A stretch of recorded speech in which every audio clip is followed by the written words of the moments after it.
Eleanor Mitchell's trembling fingers clutched the envelope from the bank, her bifocals sliding down her nose as she scanned the letter for the third time. We regret to inform you that the co-ownership documentation requires additional signatures. Before proceeding with the mortgage amendment. The certified letter felt like a burning coal in her hands, an opportunity and a betrayal wrapped in corporate letterhead. She placed it carefully on the kitchen counter next to her half-empty teacup, staring out the window at the Michigan snow blanketing her carefully tended garden. For 37 years, she had poured her heart into this Victorian home in Grand Haven, transforming it from a dilapidated fixer-upper into the showplace it now was. And with a few careless words, her own family had made her feel like an intruder in it. Before we jump back in, tell us where you're tuning in from, and if this story touches you, make sure you're subscribed, because tomorrow, I've saved something extra special for you. The kitchen had been her sanctuary, its blue and white tiles. Witnessing countless family meals, holiday gatherings, and quiet Sunday breakfasts. Now it felt like a stranger's space, the familiar cabinets and countertops she'd lovingly restored seeming to mock her presence. Each cherished object, the antique rolling pin that had belonged to her grandmother, the collection of ceramic birds arranged on the windowsill, the hand-embroidered tea towels, suddenly felt like artifacts from someone else's life. The phone call she needed to make couldn't be postponed any longer.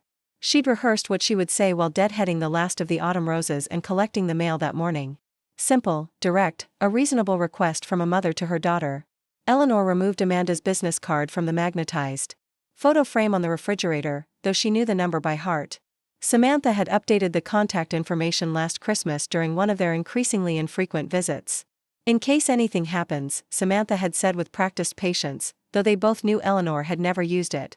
Her hand shook slightly as she dialed, the tremor more pronounced since the stress of the past few months. Another sign that, at 73, her body was beginning to betray her, just like her heart had been since the harsh words at the family dinner 6 weeks ago. Mild osteoporosis, Dr. Williams had said. Manageable with medication and low-impact exercise. The diagnosis had prompted her decision to move to the one-level cottage by the lake, smaller, easier to maintain, and crucially, all hers alone. Now, even that modest dream hung in the balance. The phone rang 4 times before Amanda's voice answered, professional and distracted. Amanda Mitchell Parker. Amanda, it's Mom. A pause, followed by the sound of shuffling papers. Mom. Hi. Is everything okay? Eleanor winced at the automatic assumption that she would only call with problems. When had that happened? When had she transformed from the mother who helped with homework and baked cookies into someone who only warranted attention during emergencies? I'm fine, she said, though it wasn't entirely true. I wanted to talk to you about the cottage purchase. The bank needs your signature since you're technically co-owner of this house. That's what this is about? Paperwork? The relief in Amanda's voice was palpable, as if she'd been bracing for worse news. Eleanor felt the first crack in her composure. She'd hoped for enthusiasm, interest, maybe even an offer to come see the cottage she'd fallen in love with, the place where she planned to start the next chapter of her life. The thing is, she continued, forcing her voice to remain steady, they need the paperwork completed by the end of next week to lock in the interest rate. I was hoping you might be able to come up for the weekend to sign everything. We could have lunch, and I could show you the cottage. Mom, I can't just drop everything and drive 3 hours to Michigan.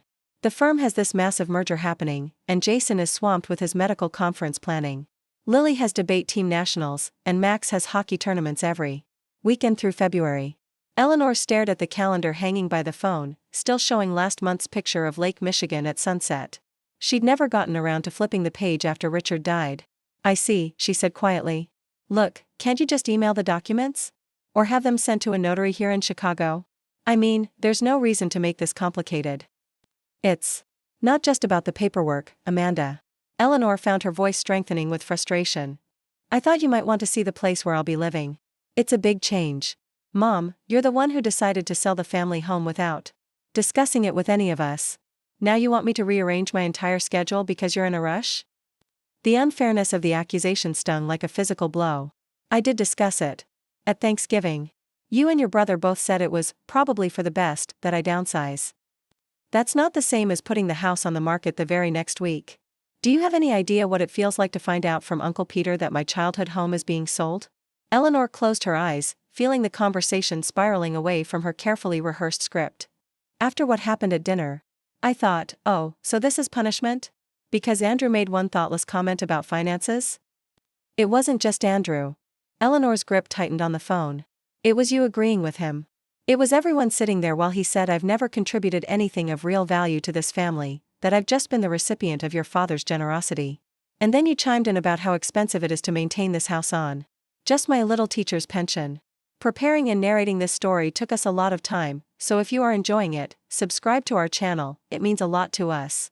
Now back to the story. The silence that followed carried the weight of words that couldn't be unsaid. When Amanda spoke again, her voice had the practiced calm Eleanor recognized from years of watching her daughter handle difficult clients. "Mom, we were talking about practical realities. No one meant to hurt your feelings. But you have to admit, Dad's life insurance and pension are what made it possible for you to stay in that house. We're just concerned about your financial security." Eleanor's gaze drifted to the window where the bird feeder she'd filled that morning was attracting a pair of cardinals, their bright red plumage stark against the snow. Richard had built that feeder in his workshop the first winter after they'd moved in. "Your father and I bought this house together. I taught full-time while putting him through his master's program. I contributed every penny from my grandmother's inheritance for the down payment. I spent every summer for 20 years renovating it room by room." "I know, Mom, but, no, you clearly don't know. Because if you did, you wouldn't have sat silently while your brother suggested I was some sort of financial parasite." "That's not what he said. It's exactly what he meant." Eleanor's voice was quiet but firm. "And what matters more is that none of you corrected him." Another pause. Eleanor could almost see Amanda at her sleek desk in her Chicago law office, pinching the bridge of her nose the way she did when frustrated. "Look, I'll try to find someone who can notarize the documents there in Grand Haven. But I really can't get away right now, and you shouldn't hold up your cottage purchase waiting for me to drive up. That's just not practical." Eleanor stared at the bank letter, at the formal language requiring a co-owner's signature before her own funds could be released for the new property.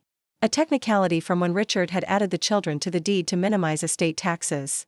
A legal formality that now gave them power over her choices. "Fine," she said finally. "I'll have my lawyer contact you." "Mom, don't be like that. I'm trying to be helpful." "Of course you are," Eleanor replied, unable to keep the hurt from her voice. "Goodbye, Amanda." She hung up before her daughter could respond, the kitchen suddenly too quiet after the conversation ended. Eleanor sat at the table for a long time, staring at the bank letter with its official stamps and signatures. The afternoon light was fading, casting long shadows across the hardwood floors that she had painstakingly restored herself, sanding and staining each plank by hand while Richard handled the plumbing renovations.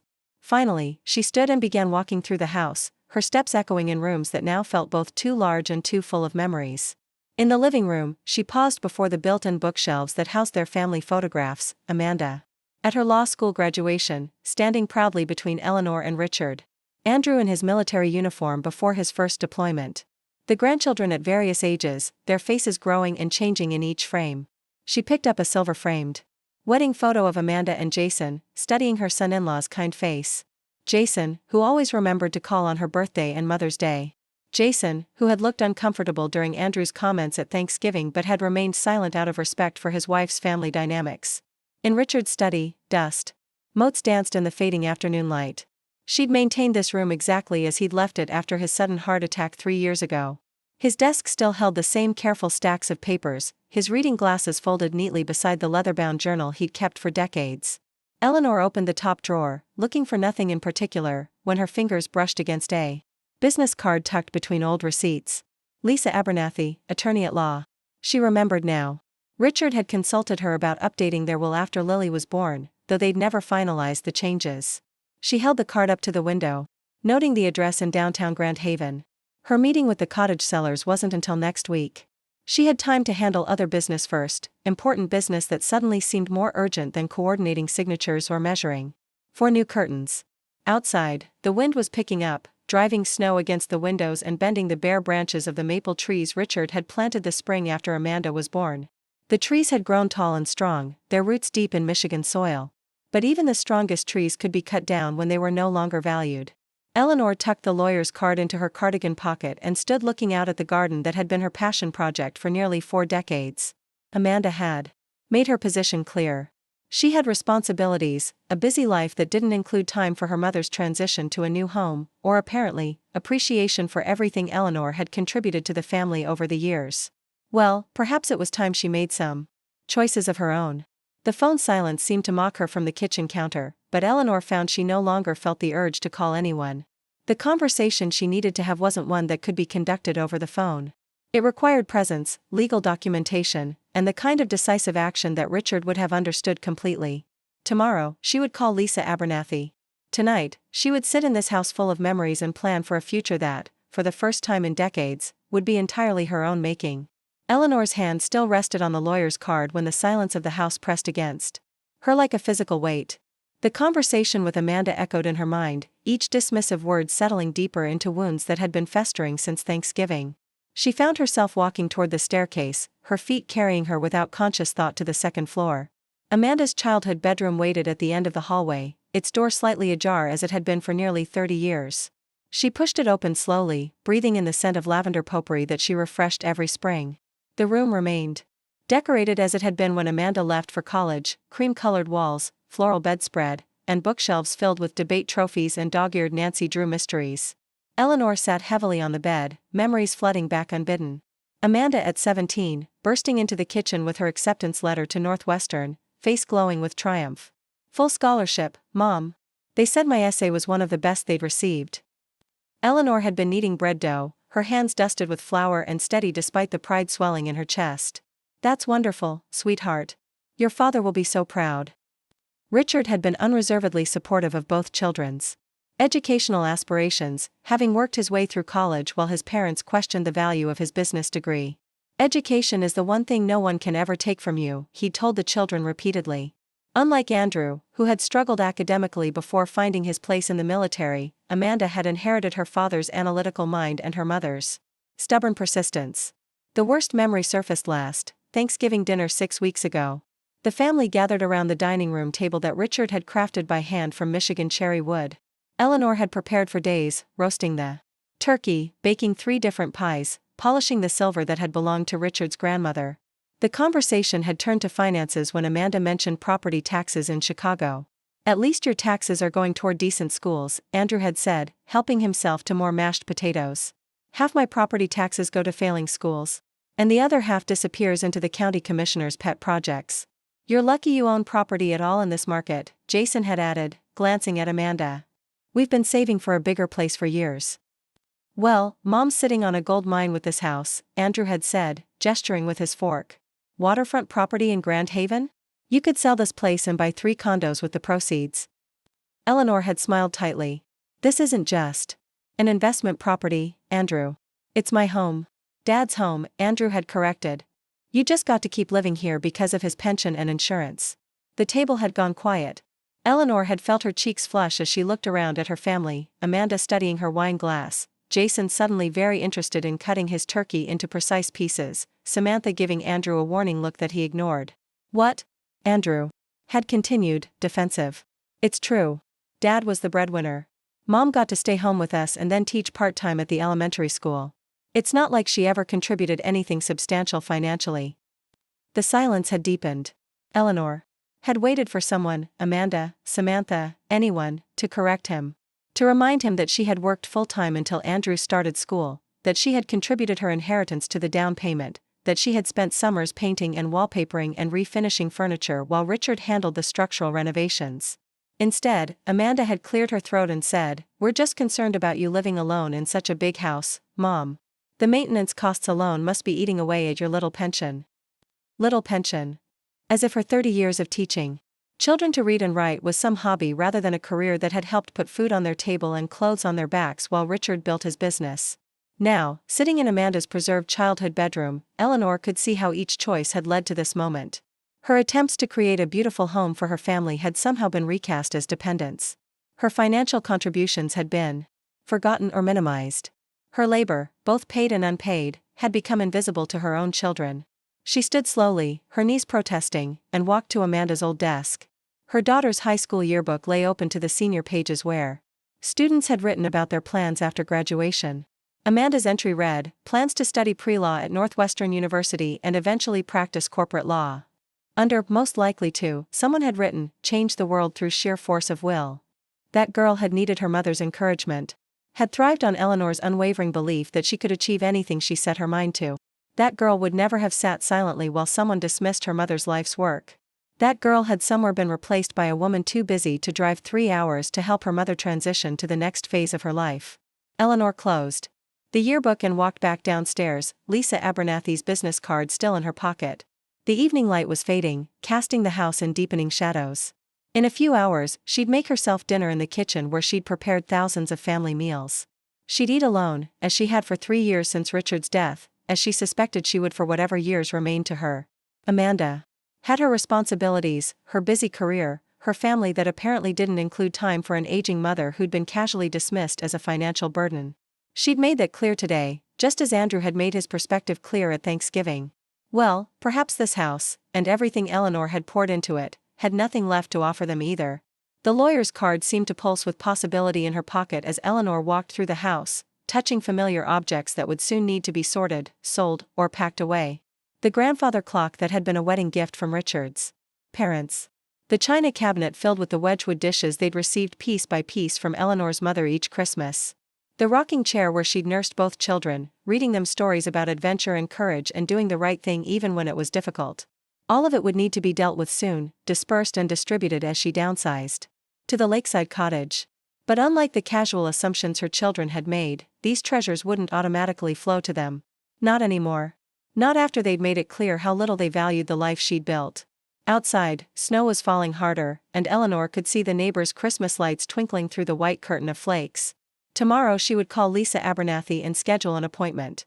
Tonight she would sit in this house full of memories and plan for a future that honored different values than the ones that had guided her for 73 years. Amanda had taught her something today, though her daughter probably didn't realize it. She had taught her that family loyalty indeed went both ways, and that assumptions about inheritance could be just as painful as assumptions about contribution. The snow Eleanor had watched through the living room window arrived with Thursday's dawn, blanketing Grand Haven in pristine white drifts that transformed the lakeside town into a winter postcard. She'd barely slept, Amanda's dismissive words and Andrew's Thanksgiving comments echoing through the dark hours. Little pension. Never contributed anything substantial. As if raising them and supporting Richard's career had been some trivial sideline to real work.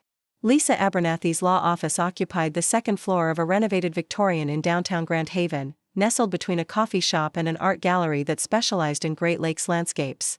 Eleanor climbed the narrow stairs carefully. Her leather portfolio clutched against her wool coat, her sensible boots leaving small puddles of melted snow on each step.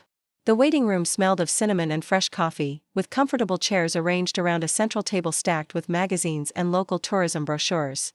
Legal volumes lined built-in bookshelves, their leather spines promising order and resolution in a world that suddenly felt unpredictable.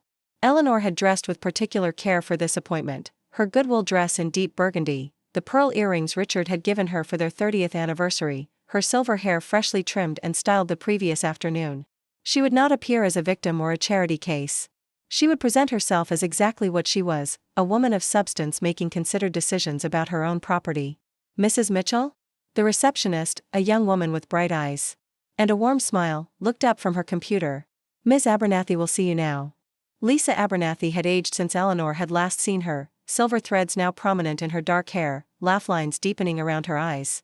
She rose from behind a cherrywood desk as Eleanor entered, extending a firm handshake. Eleanor, it's been too long. Please, have a seat. Can Jessica get you some coffee? No, thank you. Eleanor settled into the client chair, noticing how its generous proportions made her feel supported rather than diminished. I appreciate you seeing me on such short notice. Of course. Your message mentioned estate planning changes? Lisa pulled a legal pad from her desk drawer, pen poised to take notes. Eleanor's hands folded in her lap, fingers working at the clasp of her portfolio. Yes. Significant ones. Lisa tilted her head, professional interest piqued. I should mention that I don't have your current documents on file. Richard consulted me years ago, but you ultimately went with another firm for your estate planning. Edwards and Price in Grand Rapids, Eleanor confirmed, withdrawing a folder from her portfolio. I've brought copies of everything. Lisa accepted the folder, quickly scanning the top document. I see here that your estate plan is fairly straightforward, the house and most assets divided equally between your children, Amanda and Andrew, with specific bequests to your grandchildren for education. Your cottage purchase isn't reflected here, but that's easily updated. That's not the update I'm interested in making. Eleanor's voice remained steady, though her heart raced. I want to make a significant change to how my assets are distributed, particularly regarding the down payment I contributed to our family home. Lisa looked up sharply, hearing something in Eleanor's tone that prompted her to set down her Pen. May I ask what's prompted this change? Eleanor had rehearsed this moment during her sleepless night, but now, sitting in this office surrounded by the machinery of legal consequence, the words came harder than expected. My children have recently made it clear that they don't value my contributions to our family, financial or otherwise. At Thanksgiving, my son stated outright that I've never contributed anything substantial financially to the family, that I've merely benefited from my husband's provision. My daughter didn't contradict him. Yesterday, when I asked for her help with some paperwork for my cottage purchase, she made it clear that my needs are an inconvenience. She paused, steadying her voice. This isn't a momentary hurt, Lisa. This is the culmination of years of subtle dismissals and diminishment. And I've decided I will not leave them assets they don't appreciate or understand. Lisa set the folder aside, giving Eleanor her full attention. What specifically are you considering? Eleanor opened her portfolio again and removed a bank statement. When Richard and I purchased our home in 1985, I contributed my entire inheritance. From my grandmother, $85,000 as the down payment. In today's dollars, accounting for inflation and property appreciation, that represents approximately $320,000 of the home's current value. She handed Lisa a spreadsheet she'd created, detailing the calculations. I want that amount, my down payment plus appropriate appreciation, removed from my estate distribution to my children. Instead, I want it donated to the Grand Haven Educational Foundation to establish a scholarship for young women pursuing careers in skilled trades. The figure hung in the air between them. Enough money to significantly impact both her children's inheritance and the lives of countless young women who would benefit from the scholarship. That's a substantial charitable donation, Lisa observed, studying the spreadsheet. Eleanor? The tax implications alone. I don't care about taxes, Eleanor interrupted, surprising them both with her vehemence. I care about recognition and respect. If my children can't acknowledge my contributions, then perhaps this money can help young women whose contributions to society will be more visible and valued. She unfolded a newspaper article she'd printed about the shortage of women in skilled trades and the foundation's existing smaller scholarships. These young women are fighting uphill battles for recognition in male-dominated fields. They deserve resources and encouragement. My children have made it clear they don't need anything from me. So perhaps this money can go to young women who actually do need support. Lisa studied the article, then looked back at Eleanor's face. In 30 years of practice, she'd seen anger, spite, genuine philanthropy, and everything in between motivating estate changes. Eleanor Mitchell's expression held something more complex, hurt transformed into purpose. Have you discussed this decision with Amanda and Andrew? Given them an opportunity to understand the consequences? Lisa, Eleanor said quietly, I spent 47 years giving my children opportunities. I gave them opportunities to recognize my contributions to their father's success. I gave them opportunities to acknowledge the value of my work inside and outside our home. Yesterday, I gave Amanda an opportunity to show that I matter enough to her to warrant one weekend of her time. Her voice remained steady, but her knuckles were white where they gripped her portfolio. She declined them all. Lisa made notes, her legal mind already calculating the ramifications. This decision, it's permanent, Eleanor. Once the documents are signed and executed, there's no easy way to reverse it. Good. The word came out sharper than she'd intended. My children have spent years making permanent judgments about my worth. It's time I made a permanent decision about the value of my own contributions. And if they were to change? To reach out? To try to rebuild your relationship?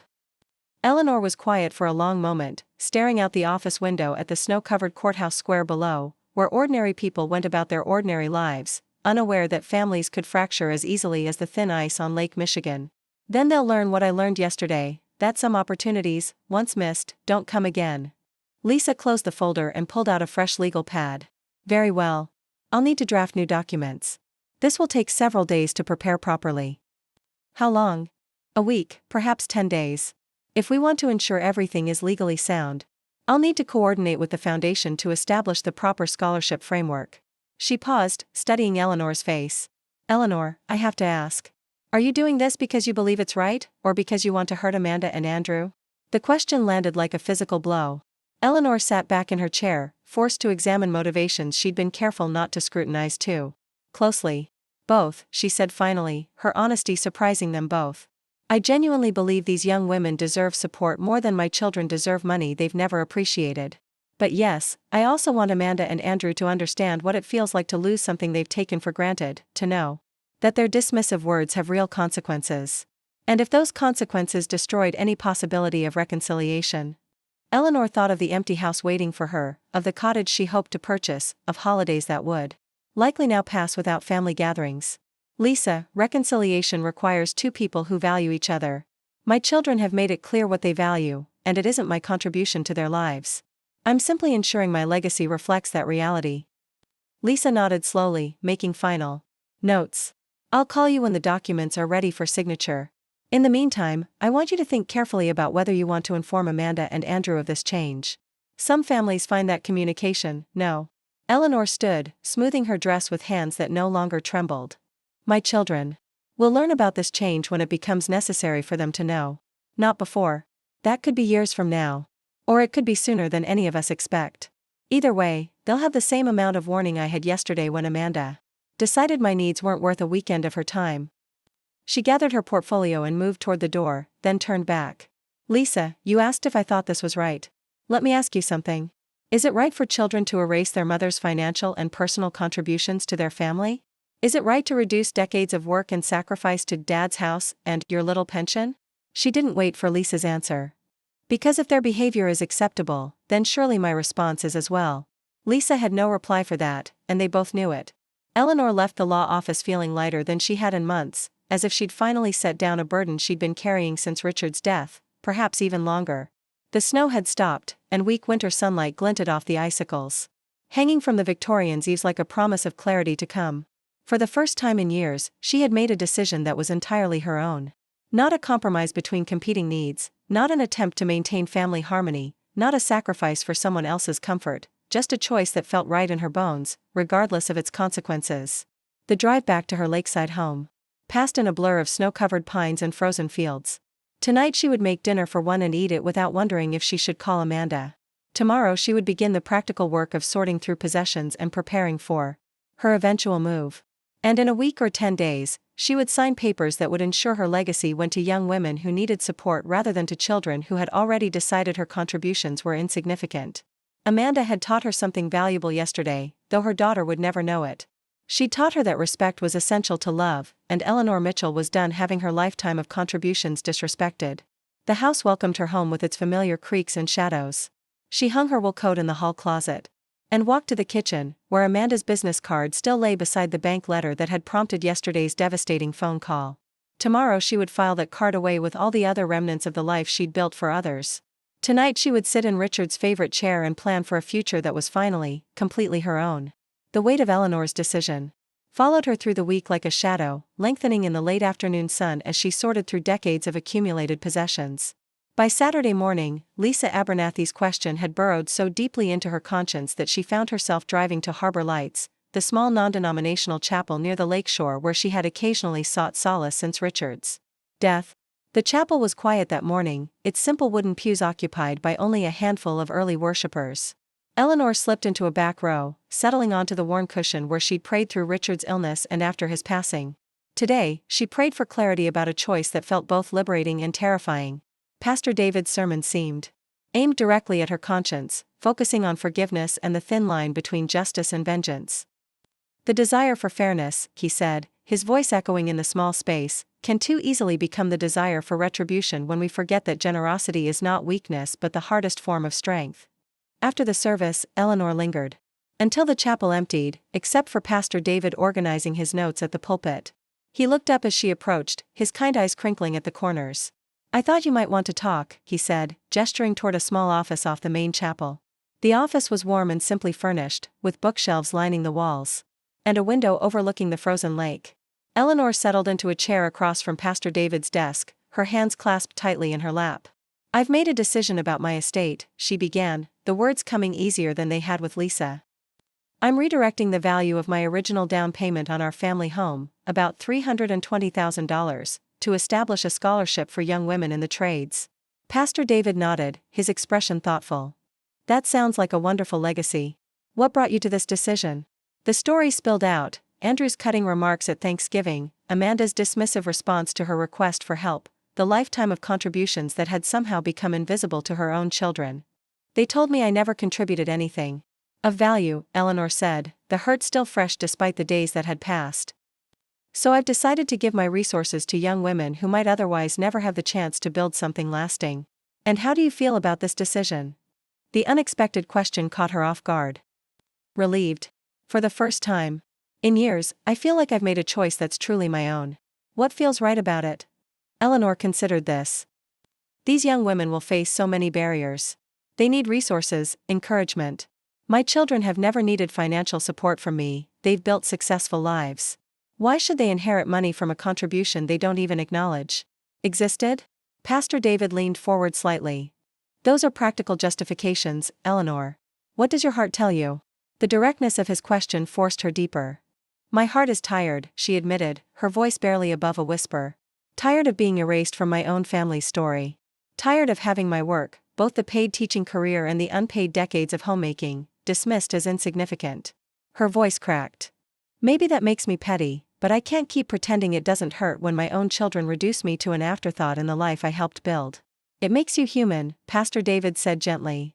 But tell me, is this decision motivated by your passion for helping these young women, or by hurt over your children's behavior? Both, she whispered. I genuinely want to help these young women, but I also want Amanda and Andrew to understand what it feels like to have their assumptions challenged, to realize that their version of our family story isn't the only valid one. Pastor David was quiet before responding with gentle firmness. Eleanor, I've known your family for many years. Richard was a good man who took pride in providing for his family. Your children grew up in that environment, watching him take charge of family finances and major decisions. He paused. But have you ever told Amanda and Andrew directly how their perspective hurts you? Have you been clear about how you see your contributions to the family? The question hit like cold water. I shouldn't have to explain my value to my own children. Communication isn't explaining your value, Eleanor. It's giving people the opportunity to see through your eyes instead of assuming they already know your story. His voice grew gentler. You've spent years interpreting their words as deliberate erasure. But what if they've spent those same years simply not understanding the full picture of your family's financial history? Eleanor felt something shift uncomfortably in her chest. They know how hard I worked. They lived in this house while I was painting and wallpapering and refinishing furniture every summer. Do they? Or do they remember childhood summers at the lake, watching Dad build things while Mom made their favorite meals and kept the household running? Children rarely see the financial aspects of family life clearly. Even adult children often don't know the complete story unless we tell them. The observation landed with uncomfortable accuracy. How many conversations had ended with her reassuring the children that everything was fine, that she didn't need help, that she was managing perfectly well on her own? What are you suggesting? She asked finally. Give Amanda and Andrew one opportunity to hear the full story, your story. Tell them the truth about your financial contributions, about what their dismissal of those contributions has cost you emotionally. Give them a chance to see the family narrative from your perspective before you make a decision that will permanently alter all your relationships. He leaned forward, his expression serious but kind. And if they still don't understand, then you'll know you gave truth every possible chance before you chose your path forward. Justice without the opportunity for understanding, Eleanor, that's just retribution wearing a prettier name. His words challenged everything she'd been telling herself for days. Pastor David continued, the educational foundation is worthy, and your desire to help young women is genuine. But if your primary motivation is teaching your children a lesson, then you're using those young women as instruments in a family conflict. Eleanor sat quietly, wrestling with truths she didn't want to acknowledge. What would you have me do? Give your children one opportunity, not to help with paperwork, but to understand what they mean to you and what their words have caused. Tell them about your decision if you want, but give them the chance to respond before it becomes irreversible. And if they still don't understand, then you'll know you offered truth one final time before you chose your path. He smiled gently. You can proceed knowing you honored both your own dignity and their right to choose how they respond. Leaving the chapel, Eleanor felt less certain than she had in days. The clear resolve that had driven her to Lisa Abernathy's office had been complicated by questions she wasn't sure she wanted to answer. Pastor David's challenge echoed in her mind, give truth every possible chance before you choose your path. The question was whether she had the courage to dismantle the walls of silence she'd built over decades, and whether Amanda and Andrew would recognize honesty for what it was or see it as manipulation. Either way, she owed it to all of them to find out. The decision about her estate could wait a little longer, but the conversation she'd been avoiding could not. Sunday afternoon found Eleanor driving the familiar route to Helen Wagner's lakeside cottage. Pastor David's words still echoed in her mind as she rehearsed what she planned to tell her oldest friend. Helen would understand. Helen always understood. Helen's cottage sat on a bluff overlooking Lake Michigan, its weathered cedar siding and blue trim a familiar landmark for sailors. Helen's late husband had built the wraparound porch himself, and even in winter, Helen kept it decorated with evergreen garlands and twinkling white lights that defied the season's darkness. Eleanor found Helen in her sunroom, wrapped in a thick cardigan despite the space heater humming in the corner, a book open on her lap though her gaze was fixed on the frozen lake beyond her windows. At 78, Helen moved more slowly than she once had, but her mind remained sharp as the lake winds that had shaped her life. She'd lost her husband to cancer 12 years earlier and had navigated widowhood with a grace that Eleanor had admired and then tried to emulate after Richard's death. "Thought you might appear today," Helen said without looking away from the lake. "You had that look after chapel, the one that means you're wrestling with something too big to untangle alone." Eleanor settled into her usual chair, the one with the needlepoint cushion she'd made for Helen's 70th birthday. "The view never gets old, does it?" "Neither do the problems," Helen replied with a wry smile, finally turning to look at her friend. "Coffee's fresh, and I've got those almond cookies you like. Now tell me what's troubling you before you burst." As Eleanor prepared their coffee in Helen's small kitchen, gathering mugs and arranging cookies on the plate they'd bought together at an art fair 20 years earlier, she considered how to begin. By the time she returned to the sunroom, she'd decided on directness. "I made a decision this week, Helen.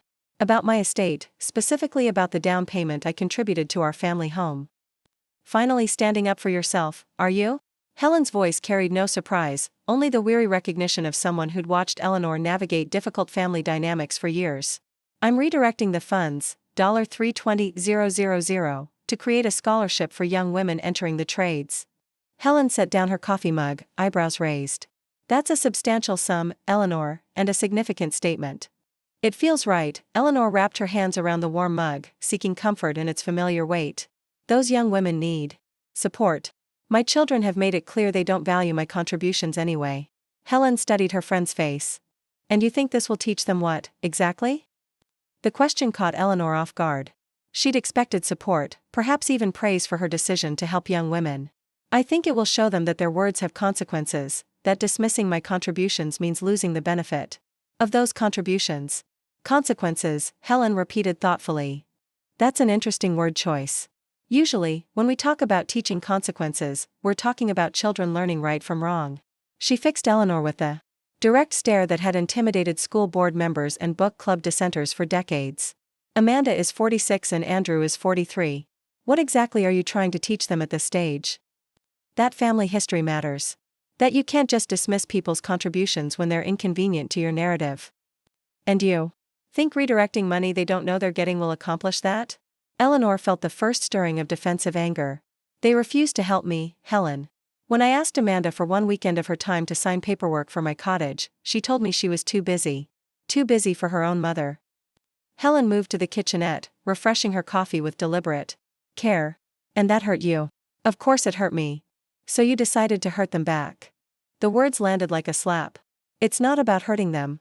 It's about doing something meaningful with money that would otherwise go to people who don't appreciate its significance." Helen dried her hands on a dish towel embroidered with lighthouses and turned to face Eleanor fully. "Honey, I've known you for 30 years.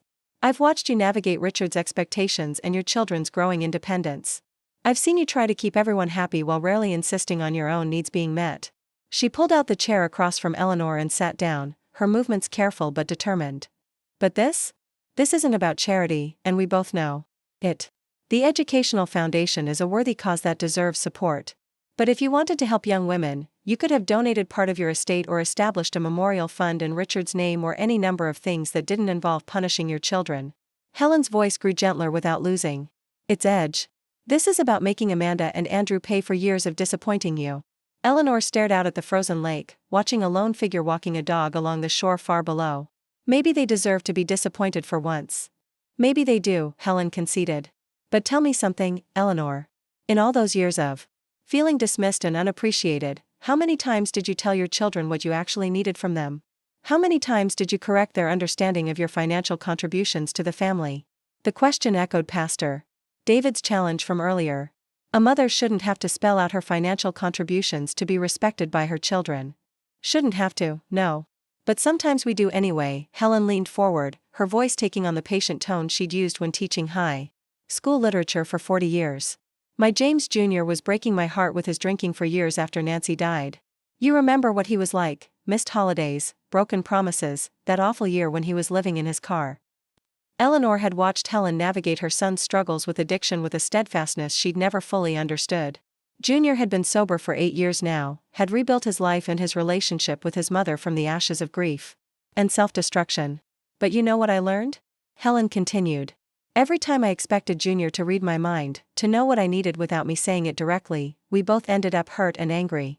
It wasn't until I started being absolutely clear, telling him exactly what I could and couldn't accept, what I needed from him to maintain our relationship, that things started to change. And did they change? Helen smiled sadly. Some. Junior calls every Sunday whether he wants to or not. Comes for dinner on Wednesdays. Remembered my birthday without a reminder this year for the first time since he was 10. Is it the relationship I dreamed of when he was little? No. But it's honest, and it's based on what we can actually give each other instead of what we think we should give each other. She reached across the table and covered Eleanor's hand with her own. When's the last time you told Amanda and Andrew that their dismissal of your contributions hurt you? Not that you were fine, not that you understood how busy they were, but that their words made you feel invisible in your own family story? Eleanor thought back through years of careful conversations, of swallowed corrections and diplomatic silences. I don't. I can't remember.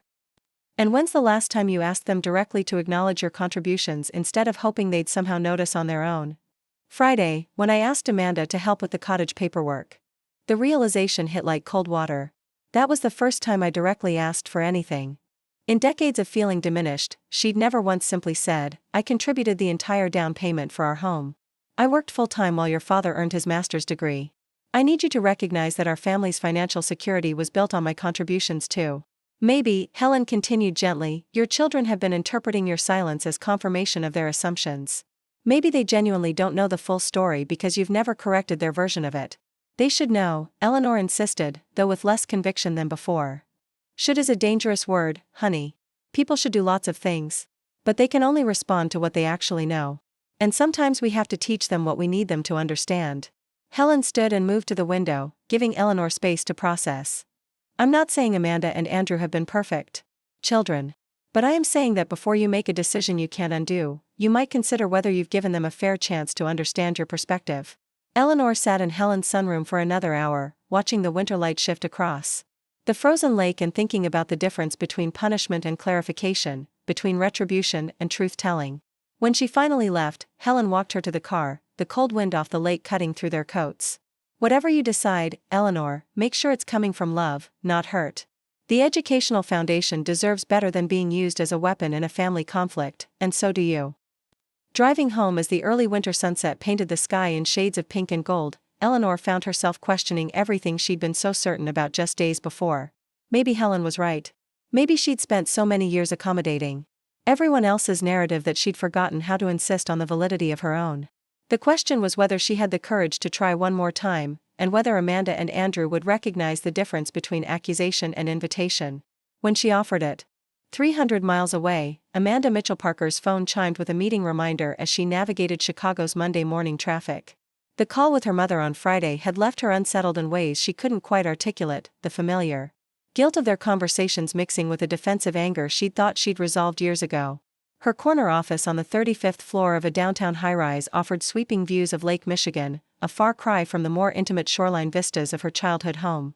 Amanda had built this life deliberately, structured, efficient, with clear boundaries and measurable outcomes.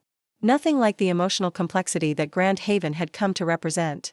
Amanda, you've got the Westfield call in 5, her assistant Michael reminded her as she settled behind her desk.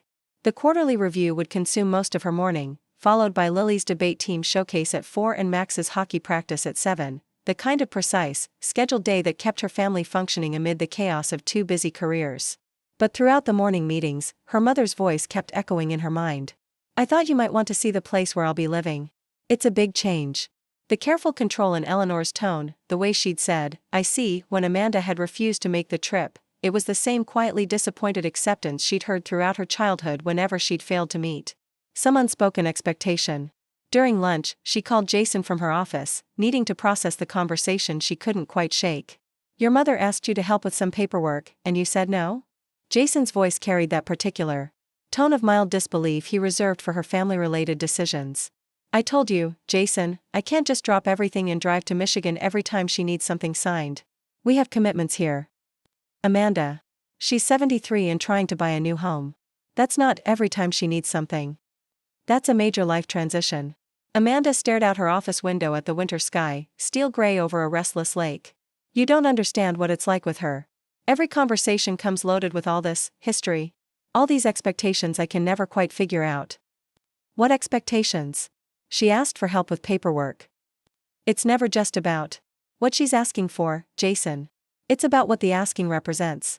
If I help with the paperwork, then I'm accepting that I should be more involved in her life, that I should care more about what happens to the house, about preserving some vision of family that I've never quite understood. Jason was quiet for a moment, and Amanda could picture him in his office at the hospital, probably reviewing patient charts between conversations about her family dynamics.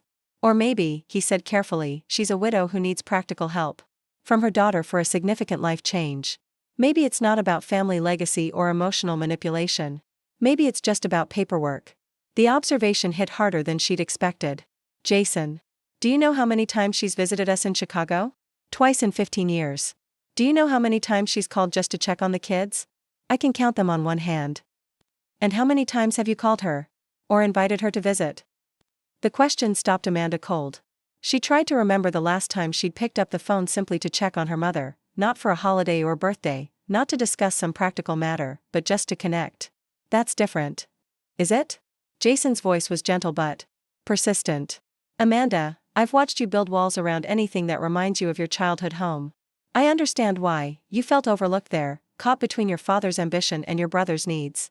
But your mother isn't the enemy of your independence. Through her office door, Amanda could see her colleagues moving through their day, focused on contracts and cases that could be resolved with logic and precedent. Not like the messy emotional equations her family specialized in. She always took Dad's side, Amanda said, the old hurt surfacing.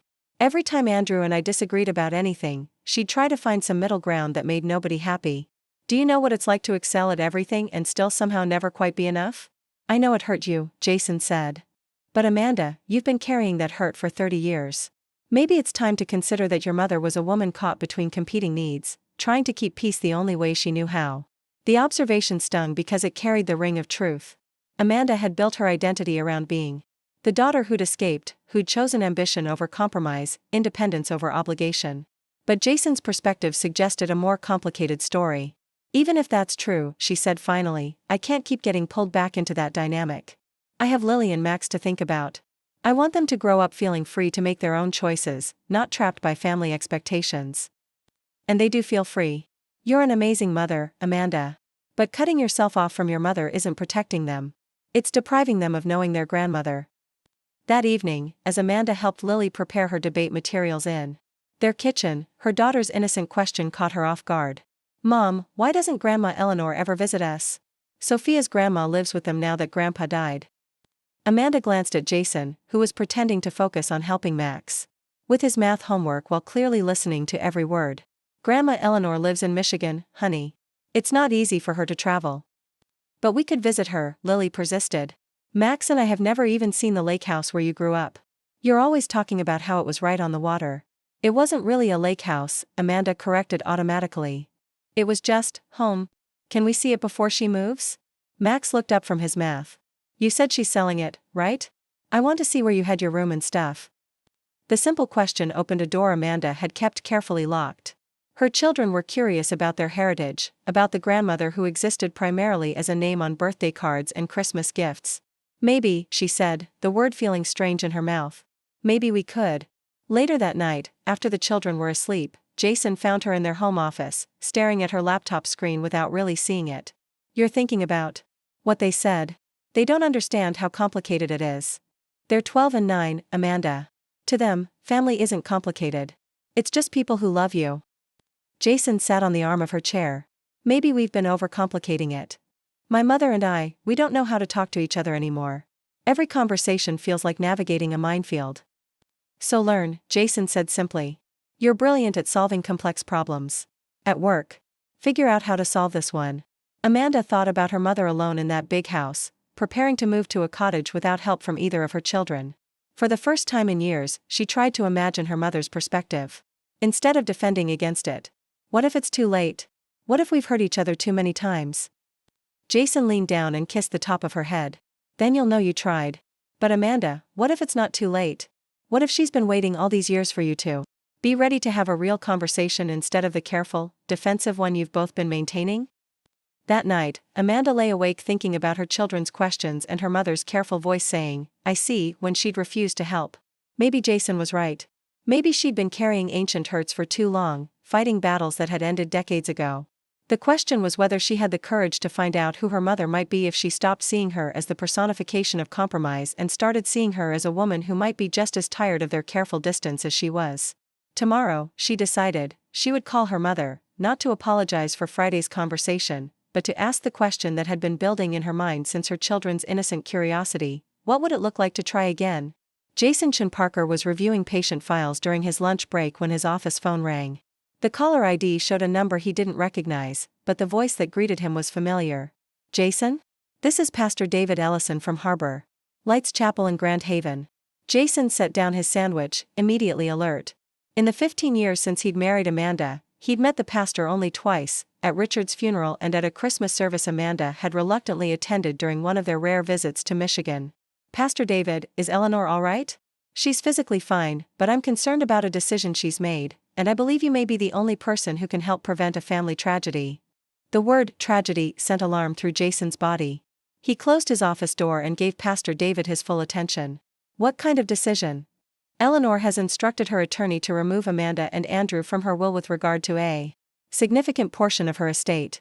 She's donating the entire value of her original down payment on the family home, approximately $320,000, to the Grand Haven Educational Foundation for a scholarship fund." Jason felt his stomach drop. Because of the paperwork?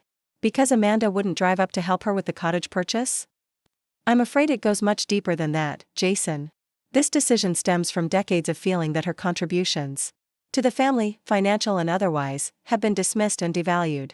But yes, the immediate trigger was Amanda's refusal to help, coming so soon after some very hurtful comments at Thanksgiving. Jason sank into his chair, his mind racing through the implications. Not just the money, though $320,000 would have made a significant difference for Lily's and Max's education funds. But what this decision revealed about the complete breakdown of understanding between Eleanor and her children. "Does Amanda know about this?" "Not unless you tell her. Eleanor intends to keep this decision private. Amanda and Andrew will only learn about it after Eleanor's death, whenever that may be. That could be years from now. Or it could be sooner. Eleanor is in generally good health, but she's 73 and living alone. The point is, once those legal documents are signed, there's no easy way to undo this decision." Jason thought about Amanda's carefully maintained distance from her family history, about their children's innocent questions about their grandmother, about his conversation with his wife just the night before about trying again. "What do you want me to do?" "I want you to help me prevent 3 generations from losing their last chance at connection," Pastor David said simply. "Eleanor is scheduled to sign the new will on Friday. That gives us 3 days. Pastor, I can't make Amanda go to Michigan. She has to want to rebuild that relationship." "Then help her want to," Pastor David replied. "You know her better than anyone, Jason. You understand both sides of this conflict. If anyone can help her see what's really at stake here, it's you." After Pastor David hung up, Jason sat in his office for a long time, staring at the family photo on his desk, Amanda and the children at Navy Pier last summer, all 3 with the same determined set to their jaws, the same brightness in their eyes. He thought about his own family, his parents who had emigrated from Taiwan and built a life centered on close family bonds, his sisters who gathered with their children for every major holiday, the warmth that Amanda seemed to both crave and resist. His first instinct was to call Amanda immediately, to tell her about Eleanor's decision and force her to confront the consequences of the family's pattern of misunderstanding. But something Pastor David had said stopped him: 3 generations. Losing their last chance at connection. Maybe the approach mattered as much as the information. That evening, while Amanda was helping the children with homework, Jason found himself calling his own mother. "Mom, I need your wisdom about family conflict." Lin Chen's voice carried the steadiness that had anchored Jason through medical school, residency, and every crisis of his adult life. "What's happening, son?" Jason explained the situation: the estrangement between Eleanor and her children, the refused request for help, Eleanor's devastating response, and the children caught in the middle, curious about a grandmother they barely knew. His mother listened without interrupting, occasionally making small sounds of understanding or concern. This grandmother, Lynn said when Jason finished.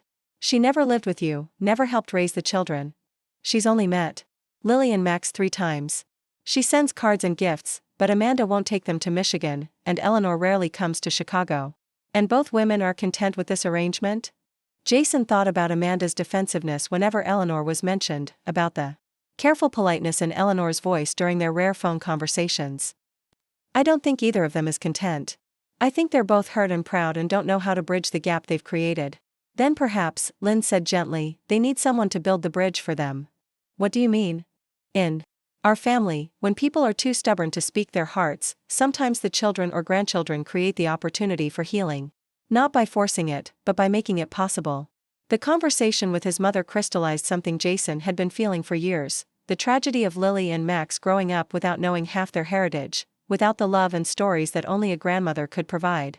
Wednesday morning, Jason made a decision that surprised even him. Instead of confronting Amanda or calling Eleanor directly, he requested an emergency personal day and drove to Amanda's office. Jason? Amanda looked up from her desk, surprise evident on her face. What are you doing here? Is everything okay with the kids? The kids are fine. But we need to talk, and it couldn't wait. He closed her office door. It's about your mother. Amanda's expression immediately closed. If this is about the cottage paperwork, it's about much more than paperwork. Jason sat in the chair across from her desk. Amanda, when was the last time you had a real conversation with your mother? Not polite small talk, not practical arrangements, but an honest discussion about your relationship?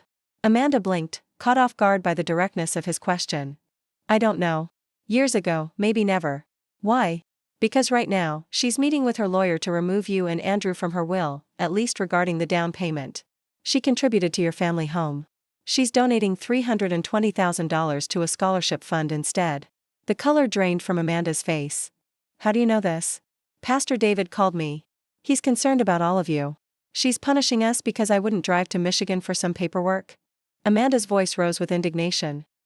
That's manipulative and, stop, Jason interrupted, his voice firm but gentle. Just stop and listen. This isn't about paperwork or punishment. It's about something much deeper. He leaned forward, holding her gaze. Your mother contributed her entire inheritance to the down payment on your family home. She worked full-time while your father earned his master's degree. She spent decades renovating that house room by room with her own hands. And somehow, both you and Andrew have come to believe that she contributed nothing of financial value to your family. Amanda stared at him, confusion evident in her expression. Dad was the breadwinner. He always handled the finances. Yes, he did. But that doesn't mean he was the only one contributing financially.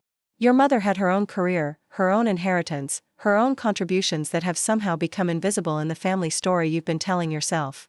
She never said anything, Amanda protested, but with less certainty now. Did you ever ask? Or did you just assume? The question hung between them, unanswerable. Jason continued more gently, at Thanksgiving, Andrew said your mother never contributed anything substantial financially. You didn't correct him.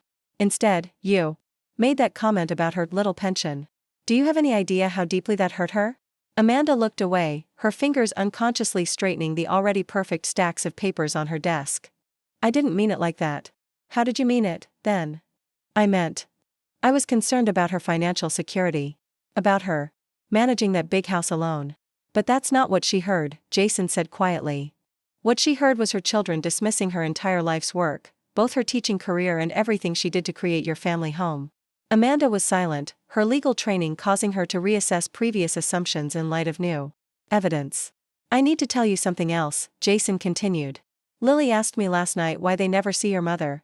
Max wanted to know if they could visit the house where you grew up before it's sold. What did you tell them? The truth. That their grandmother lives in Michigan, and we don't visit very often. But they want to know her, Amanda. They want to understand where they come from. Amanda stood and walked to her office window, looking out at the Chicago skyline. What am I supposed to do? Drive to Michigan right now and beg her not to change her will? This isn't about the money, Jason said firmly. If it were, I wouldn't be here. This is about 3 generations losing their connection to each other. Because no one is willing to speak honestly. He joined her at the window. Your mother is making this decision because she believes you don't value her contributions. You have a chance to show her she's wrong, not by begging for an inheritance, but by finally acknowledging the truth of her role in building your family. And if I don't? If I let her make this decision? Then Lily and Max lose more than money. They lose the chance to know their grandmother, to understand half of who they are. Jason took her hand. And you lose the chance to heal a wound you've been carrying since childhood. Amanda was quiet for a long time, her analytical mind working through implications and possibilities. Finally, she turned to face him. What exactly are you suggesting? I'm suggesting we drive to Grand Haven tomorrow. All four of us. I'll take care of the school absences, you clear your calendar. We'll arrive unannounced, no time for Eleanor to prepare defenses or for you to overthink what you'll say. And then what? And then you have the conversation you should have had years ago, about contributions and value, about assumptions and misunderstandings. About what you need from each other to heal this relationship. Amanda looked skeptical. You think one conversation can fix decades of distance? No, Jason said honestly. But I think without that first real conversation, nothing can ever change. And right now, the alternative is watching your mother sign documents on Friday that will make this breach permanent. Amanda returned to her desk, her decision-making process visible in the determined set of her shoulders. I need to rearrange my entire week. The Westfield deposition, the partner meeting. Jason felt hope rising. Amanda in problem-solving mode was Amanda committed to action. I'll handle everything with the kids and the house, he promised. Just clear your schedule. As he left her office, Amanda was already on the phone with her assistant, her voice carrying the focused intensity she usually reserved for her most challenging cases. Jason sent a quick text to Pastor David, "We're coming tomorrow. Don't tell Eleanor." The 5-hour drive from Chicago to Grand Haven the next day was tense, with Amanda alternating between rehearsing what she wanted to say and questioning the entire enterprise. In the back seat, Lily and Max sensed the significance of their unexpected road trip and kept their usual squabbles to a minimum, whispering theories about why they were suddenly visiting their grandmother in the middle of a school week. Jason navigated the familiar highways with steady calm, offering reassurance when Amanda's courage flagged and gentle course correction when her anger resurfaced. By the time they crossed the Michigan state line, a light snow had begun to fall, dusting the winter landscape with fresh possibility. What if this makes things worse? Amanda asked as they approached Grand Haven. What if she refuses to even see us? Then we'll know we tried, Jason replied, echoing his words from their conversation 2 nights earlier. But Amanda, what if it makes things better? What if this is the beginning of healing for all of you? The Mitchell family home looked smaller than Amanda remembered, its Victorian lines softened by snow, smoke curling from the chimney into the gray afternoon sky. Jason parked in the driveway behind Eleanor's 10-year-old Subaru, and for a moment, the family sat in silence, each absorbed in private thoughts. Is this where you grew up, Mom? Max asked, his 9-year-old voice breaking the tension. Yes, Amanda said softly. This is where I grew up. It's pretty, Lily observed. Like from a Christmas movie. Amanda smiled despite her nerves. It was a wonderful place to be a kid. There's a path down to the lake behind the house, and in summer we'd swim every day. In winter, we'd ice skate when the bay froze solid. Can we see your room? Max asked, already unbuckling his seat belt. Maybe, Amanda said. Let's see how Grandma Eleanor feels about visitors first. They approached the front door together. A family united in purpose if not in certainty. Amanda's hand trembled slightly as she pressed the doorbell, hearing its familiar chime echo through the house that had shaped her earliest years. When Eleanor opened the door, her shock was evident, first at seeing Amanda, then registering Jason, and finally her grandchildren standing on her snowy porch. Amanda? What are you? She stopped, eyes widening further as she took in their luggage. What's happening? We need to talk, Mom, Amanda said simply. All of us. And it couldn't wait. For a moment, Eleanor stood frozen in the doorway, her hand gripping the frame as if for support. Then something in her expression shifted, surprise, giving way to cautious hope. Come in, she said, stepping back. It's too cold to stand out here. The family entered the warmth of the foyer, stomping snow from their boots on the mat Eleanor had hand-braided from old blankets decades earlier. The familiar sense of cinnamon and wood smoke wrapped around Amanda like a forgotten memory, transporting her instantly to childhood winters when this entry hall had been filled with her friends' laughter and the rustle of snow gear being shed. Eleanor looked at her grandchildren with undisguised wonder. You've grown so much since I saw you last, she said softly. Hi, Grandma Eleanor, Lily said, stepping forward with the social confidence of her 12 years. I'm sorry we came without calling first. Dad said it was important. It is important, Eleanor agreed, looking from the children to Amanda with a question in her eyes. Why don't you all come into the living room? I've got the fire going. The living room remained much as Amanda remembered, the built-in bookshelves her father had crafted, now overflowing with volumes, the comfortable sofa and chairs arranged to take advantage of both the fireplace and the large windows overlooking the lake. The collection of family photographs chronicling generations of milestones. Max gravitated immediately to the window. "Whoa, is that Lake Michigan? It's huge." "Yes," Eleanor said, a smile softening her features. "That's the lake. When it freezes more solidly, you can walk quite far out on it." "Cool," Max breathed, fogging the glass with his excitement. Eleanor turned to Amanda, her expression growing more guarded. "How did you know?" Amanda glanced at the children, then back at her mother. "Know what?" "That I was making changes to my will." The directness of the question caught Amanda off guard. She had expected to build up to this topic gradually. "Pastor David called Jason," she admitted. "He was concerned about all of us." Eleanor nodded slowly, as if this confirmed something she'd suspected. "I see. So you're here about the money?" "No," Amanda said firmly, surprising herself with the conviction in her voice. "I'm here because I realized we've been having different conversations for decades, Mom. You've been trying to tell me something important, and I haven't been listening. I'm here to listen now." Eleanor studied her daughter's face, searching for insincerity or manipulation and finding none. She turned to Jason. "This was your idea?" "The visit was," he acknowledged. "But Amanda is here because she wants to be. We all are." "Mom," Amanda continued, "I need to understand something important. All these years, I thought Dad was the primary financial provider for our family. I knew you worked, but I always assumed." "You assumed I was the supportive wife whose career was secondary," Eleanor finished for her. "The little woman with the little pension." Amanda winced at hearing her own words reflected back. "Yes. But Jason tells me that's not the full story. That you contributed the entire down payment for this house from your inheritance. That you worked full-time while Dad got his master's degree." Eleanor's eyes widened slightly, surprise evident in her expression. "Richard never told you?" "Told me what?" "Any of it," Eleanor said quietly. "About how we bought this house. About how we managed financially in those early years. About my role in building our life here." Amanda shook her head slowly. "No. He always talked about providing for us, about his responsibility as the breadwinner. I just assumed." "You assumed what he wanted you to believe," Eleanor said without bitterness.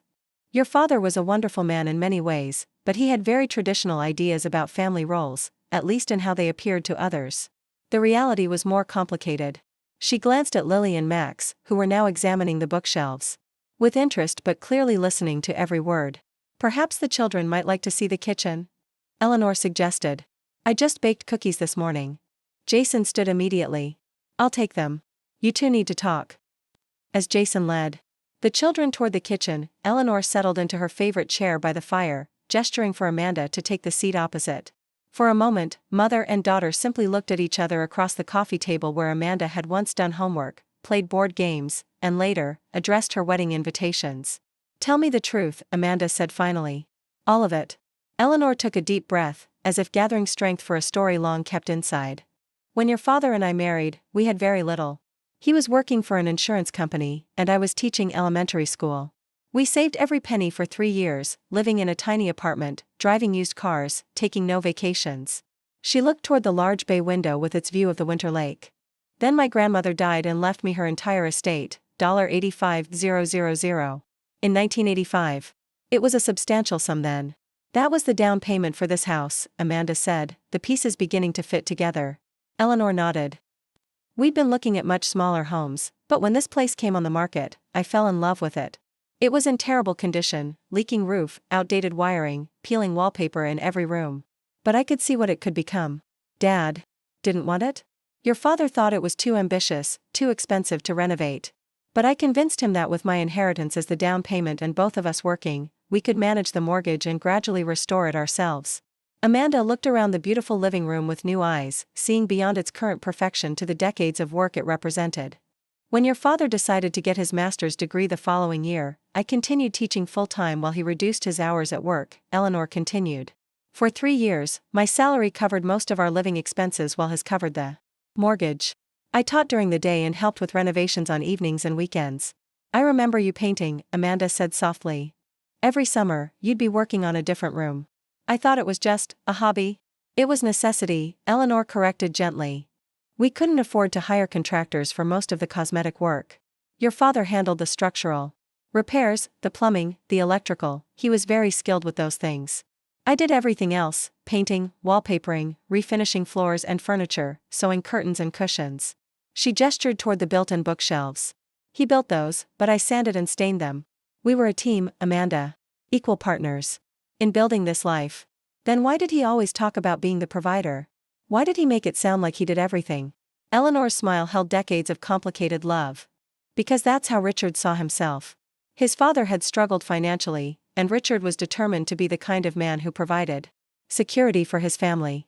In his mind, acknowledging my financial contributions somehow diminished his role. So you let him take credit, Amanda said, understanding dawning. You let us believe his version of the story. I didn't think it mattered, Eleanor admitted. I knew what I had contributed.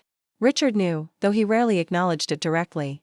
I didn't realize that by staying silent, I was allowing a false narrative to become the family history, a narrative that eventually erased me from the financial foundation of our life together. Amanda felt a wave of shame wash over her. And then at Thanksgiving, when Andrew said you never contributed anything substantial. And you talked about my little pension, as if my teaching career was some minor sideline to your father's real work, Eleanor continued, her voice steady, but pained. It felt like the final erasure of everything I'd built. Not just the financial contributions, but the physical labor, the career I maintained while raising you both, the home I created for our family. Why didn't you say something then? Why didn't you correct us? Eleanor looked down at her hands, at the gardener's calluses and writer's bump on her middle finger, physical evidence of a life of both manual and intellectual work. Pride, she said simply. And hurt. I thought if you couldn't see my contributions after all these years, no words would make you value them now. Amanda moved from her chair to sit beside her mother on the sofa, close enough to touch though she didn't yet reach out. I'm so sorry, Mom. I had no idea. I made assumptions based on what Dad told us, and I never questioned them, never asked for your perspective. Eleanor's expression softened. And I never offered it. I expected you to somehow know what I had contributed, to value what I'd never explicitly claimed. We've both been making assumptions instead of having honest conversations. From the kitchen came the sound of laughter, Jason and the children discovering some family memento or photograph that amused them. The sound seemed to remind both women of the stakes beyond their immediate reconciliation. The scholarship fund, Amanda said. For young women in the trades. Is that still what you want? It's a cause I believe in, Eleanor replied thoughtfully. Young women entering traditionally male fields face so many barriers. But perhaps there's a different way to honor that commitment without severing our family connection. She reached for Amanda's hand, bridging the physical distance between them with this simple gesture of connection. What I really want, Amanda, is acknowledgement, recognition that I helped build this family in every sense, financial and otherwise. I want your children to know that their grandmother was more than just Dad's wife or the teacher with the little pension. I want my contributions to be visible in our family story. Amanda squeezed her mother's hand, feeling the strength in those fingers that had graded thousands of papers, painted countless walls, and created a home that had shaped generations. I can give you that, she promised. We can start rewriting our family story today, together. And we can make sure Lily and Max know the truth about their heritage, about the remarkable woman who helped build it all. From the doorway, Jason watched this exchange with quiet satisfaction, the children peering around him with curious eyes. The first honest conversation had finally happened, 30 years overdue but not too late to change the future. Grandma. Eleanor, Lily called, stepping into the room with a photo album in her hands. Dad found pictures of Mom when she was my age. She's wearing a debate team uniform just like mine. As the children joined their mother and grandmother on the sofa, exclaiming over photographs and asking questions about Amanda's childhood, Jason sent a quick text to Pastor David. They're talking. Really talking. We'll update later. The fragile beginning of reconciliation had been established. The harder work of rebuilding trust and understanding still lay ahead, but for the first time in decades, the Mitchell women were facing each other. With honesty instead of assumptions, with vulnerability instead of pride. And in that vulnerability lay their greatest strength, the capacity to rewrite a family narrative that had room for all their truths. 2 days later, Eleanor Mitchell stood in Lisa Abernathy's waiting room, watching snowflakes swirl outside the Victorian's tall windows. The legal documents she'd requested lay ready for signature inside the attorney's office, the culmination of hurt and misunderstanding transformed into legal consequences that would echo through generations. Ms. Abernathy will see you now, the receptionist said, her smile warm with recognition. Eleanor straightened her shoulders and walked into the office where she'd set this process in motion just 1 week earlier, a week that now felt like a lifetime ago. Lisa looked up from her desk, surprise registering briefly before her professional demeanor reasserted itself. Eleanor, I wasn't expecting you until this afternoon. I have the documents prepared as you requested. She gestured toward a thick folder on her desk. I'm not here to sign them, Eleanor said simply, settling into the same chair she'd occupied during their first meeting. I'd like to discuss an alternative approach. Lisa's eyebrows rose slightly, but she didn't seem entirely surprised. I see. May I ask what's prompted this change? Eleanor smiled, the expression reaching her eyes in a way it hadn't during their previous conversation. My daughter and her family arrived unannounced on Wednesday. We've spent the past 2 days having conversations we should have started decades ago. She reached into her handbag and withdrew a different set of papers, handwritten notes on her personal stationery. I'd like to establish a different kind of legacy, one that honors both my contributions and my family connections. As Eleanor outlined her new vision, Lisa's expression shifted from professional interest to genuine engagement. When Eleanor finished speaking, the attorney nodded thoughtfully. This is a more complex arrangement than your original plan, but also more nuanced.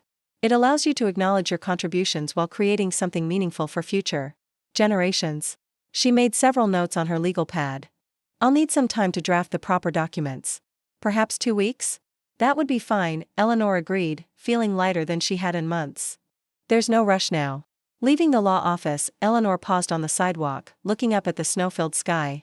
The anger and hurt that had driven her to Lisa's office the week before hadn't disappeared entirely, but they had transformed, mellowed into something more constructive, more forward-looking. For the first time since Richard's death, she felt truly seen, not just as his widow or as Amanda and Andrew's mother, but as Eleanor Mitchell, a woman whose life's work deserved recognition and respect. The drive home took her past the lakeside cottage she hoped to purchase, a charming Cape Cod with a screened porch facing the water. She pulled into the small gravel driveway and sat for a moment, envisioning summer evenings watching the sunset, holiday gatherings with her family, perhaps even Lily and Max spending weeks with her during school vacations. Amanda had signed the necessary paperwork yesterday, her signature quick and decisive on the co-ownership documents that would allow Eleanor to use her portion of the family home's equity for this new beginning. They had reviewed the financial details together, Amanda expressing genuine surprise at the extent of Eleanor's contributions to the family finances over the decades. I never knew, Amanda had said repeatedly, poring over old financial records Eleanor had preserved. Dad always made it sound like he did everything. Your father was a wonderful provider, Eleanor had replied, determined to be fair to Richard's memory. But we were partners in building our life, even if he preferred others to see him as the sole breadwinner. The cottage represented not just a downsizing of her physical space but an expansion of her emotional horizons, a place where she could create new memories while honoring the value of her past contributions. As she pulled back onto the coastal road toward home, Eleanor felt a sense of anticipation she hadn't experienced in years. At the house, she found Amanda in the attic, surrounded by dusty boxes and old photograph albums. Through the small round window, winter light illuminated dancing dust motes and her daughter's concentrated expression. What are you looking for? Eleanor asked, carefully navigating the narrow stairs. Amanda looked up, her face alight with discovery. Evidence, she said, holding up a faded newspaper clipping. I found an article about the historical home tour when this house was featured. It specifically mentions your restoration work, the historical accuracy of the colors you chose, the period-appropriate textiles you selected. She handed the yellowed paper to Eleanor. The article calls you the driving force behind one of Grand Haven's most impressive historical renovations. I never knew this house was featured in a home tour, let alone that you were recognized for your work. Eleanor smoothed the brittle newsprint with gentle fingers. It was the summer you were at debate camp. 1999, I think. Your father was uncomfortable with the attention, but I was proud of what we'd accomplished. What else don't I know? Amanda asked, gesturing to the boxes surrounding them. What other parts of your life have I missed or misunderstood? Eleanor settled onto an old trunk, surveying the physical archives of their family history. Quite a bit, I imagine. Just as I've misunderstood parts of your life. But we have time to learn now, if you're willing. I am, Amanda said simply. And I want Lily and Max to know you, the real you, not just the grandmother who sends birthday cards. The sound of footsteps on the stairs announced Jason's arrival. The kids and I are finished with the inventory downstairs, he reported. Max is particularly taken with Richard's old toolbox. He should have it, Eleanor said immediately. Richard would have loved knowing his grandson was using his tools. Are you sure? Amanda asked. Those were Dad's prized possessions. Tools are meant to be used, not preserved like museum pieces, Eleanor replied. And legacies are meant to be lived, not just remembered. The three adults made their way downstairs to find Lily and Max in the living room. Lily was carefully examining Eleanor's collection of first-edition children's books, while Max was sorting through Richard's toolbox with reverent attention. "Grandma, was this really Grandpa's hammer?" Max asked, holding up the well-worn tool. "Dad says it's really old." "That hammer built most of this house," Eleanor confirmed, running her fingers along the smooth wooden handle. "Your grandfather could drive a nail with one perfect strike, no bending, no mistakes." "Could you?" Lily asked, looking up from the books. The question caught Eleanor by surprise. "Could I what, sweetheart? Could you hammer nails like Grandpa? Did you help build stuff too?" Eleanor glanced at Amanda, who nodded encouragingly. "Yes," Eleanor said, straightening her shoulders slightly. "I helped build almost everything in this house. Your grandfather did the heavy construction, but I laid tile, refinished floors, installed cabinets, all sorts of things." "That's so cool," Lily said with genuine admiration. "Mom says you're selling this house because it's too big now. Are you going to build stuff in your new house too?" "I might," Eleanor replied, a smile tugging at her lips. "The cottage needs some updating. Perhaps you and Max could help me when you visit this summer." "We're coming back in summer?" Max asked, excitement evident in his voice. "If your parents agree," Eleanor hedged, looking to Amanda and Jason. "We'll definitely be back," Amanda confirmed. "Mom has offered to have you both stay for 2 weeks in July. Dad and I would join for the second week." The children's enthusiastic response filled the room with energy and possibility. As they chattered about swimming in the lake and exploring the shore, Eleanor caught Amanda's eye. "Thank you," she said quietly. "For coming here, for listening, for giving us all a second chance." "I should have done it years ago," Amanda admitted. "It shouldn't have taken a crisis to make me see what was right in front of me." "Sometimes we need a jolt to shake us out of established patterns," Eleanor observed. "I'm just grateful it happened before it was too late."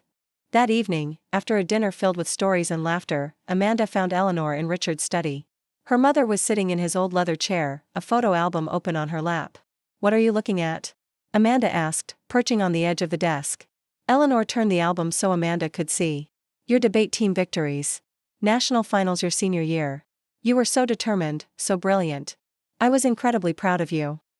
"You never said," Amanda murmured, studying the faded photographs of her teenage self, clutching trophies with fierce pride. "I thought you knew," Eleanor said simply. "I attended every competition I could. I helped you practice your arguments until we both knew them by heart." "I remember that," Amanda acknowledged. "But somehow I still felt like I was never quite meeting expectations, yours or Dad's." "Your father had very high standards," Eleanor said carefully. "Sometimes I think they became a wall between him and both you and Andrew. He was proud of you both, but he struggled to express it in ways you could recognize. And you? I wanted you to be happy, to build a life that fulfilled you." Eleanor closed the album gently. "I was afraid of pushing too hard, of making you feel pressured the way your father sometimes did. So perhaps I erred in the other direction, not expressing how deeply I admired the woman you were becoming." Amanda was quiet for a moment, absorbing this perspective that reframed so many childhood memories. "I think we've all been guilty of assuming others could read our minds, knowing what we felt without us having to say it explicitly.